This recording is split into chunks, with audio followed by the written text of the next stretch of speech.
We were in Liverpool, and we walked in, and the hotel was shabby, and we could tell the consultants were a little upset. And the content was okay, but it just didn't feel like Cincy. And Heidi and I looked at each other and says, "We can do better than this. What's wrong? There's something that we are missing, and what is it?" And she says, "We need to get back to Cincy Spirit." All of the things that we've done with new brands and all of the expansion and all of the distractions that we've put on people, we have to get back to who we are. And that's more important.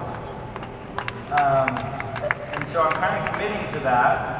I've not had a non-scripted talk since 2005. They were my ideas, and I put them down and I had that comfort. So right now I'm a little freaked out. But I'm nervous of a couple of things. I was just talking with Kevin back there, Kevin Kirkpatrick. What was that? There we go. So, I was talking with Kevin backstage, and we were talking about the overwhelming pressure that we feel to perform for you all. And it comes from a sense of love, and it comes from a sense of connection. So after that experience in London, we felt like we underwhelmed people. So we came back to the home office and we were getting ready for our Superstar Director Summit. And we said, this is where it starts. We're going to talk with them about some things that we need to do better as a company. We need to start focusing on each other. We can't be a compliance nation. We have to care about one another. We have to look at somebody's logo on their shirt and say, how can I help you rather than how can I compete with you? We have to stop doing things that aren't great. We have to do less but do it better. But most importantly, we have to get back to who we are as a company and stop doing things that may not be in our ability to do best in the world. And so it's been a tough road. We've had to make some very hard decisions with Sincerely Sent and with Grace Adele. And there were some things that we wanted to release here at this convention, or this reunion, that we simply put on a back burner because we couldn't do events once. And we came here with the intent, through leadership and through Spring Sprint and through boot camps focused on Cincy Spirit, to really bring back that feeling. And I need to hear from you. How do you think it's gone?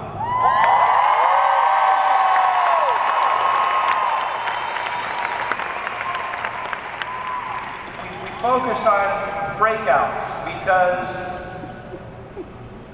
we are so deeply appreciative of the wisdom and the intelligence and the excitement of you. And we opened up more space so we could have breakout rooms so that you could hear from your peers. We tried to incorporate more consultant speakers on stage. We wanted to focus less on the things that have to do with Cincy and more about what Cincy really is, which is the connection we have to each other. So, about a month or so ago, we had a call from some Superstar directors who we were at the airport. They said, we really need to talk to you. They were on the advance committee to see the catalog.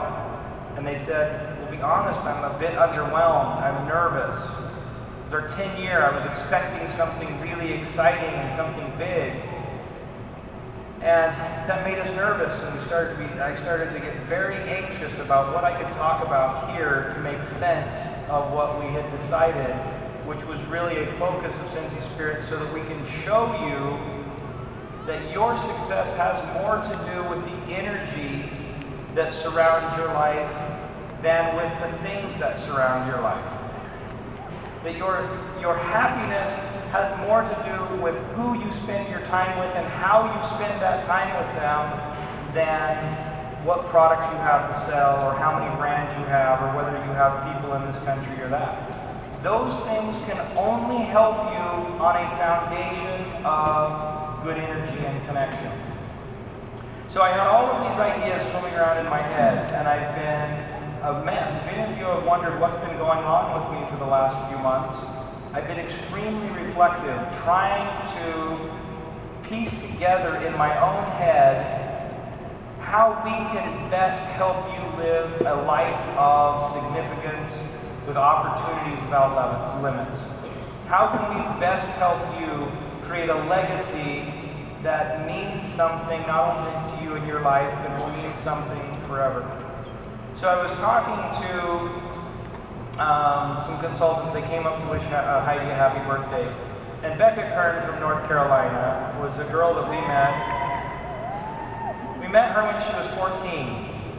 Her sister lived across the street from us in Seattle. And what's funny is her sister is every bit as Seattle as Becca is North Carolina. And you would never put the two together unless you knew they were related. But Amy and Paul were our very best friends. I was going to school in studying history, and I would work for Heidi's mom and dad on the weekends selling chamois and car wax to put us through. He was working at Smith Barney while studying computer science. Well, I had a deal when, early on, one of the lessons that I learned in life to trust Heidi and to not keep things secret. I had a very big secret from her once. So I had a job with a guy who was a dreamer, and he was a storyteller, and I was enthralled by his office, and he had signatures from presidents, and he had traveled the world. He was just a very compelling guy, and I was very interested in him. And I got a job, and we worked for 3 months, and he said, I'll pay you after this project is over, but I can't pay you until then. But in order for the project to be completed, I had to go to Europe, and in order to go to Europe, somebody had to raise money. And I said, that's okay.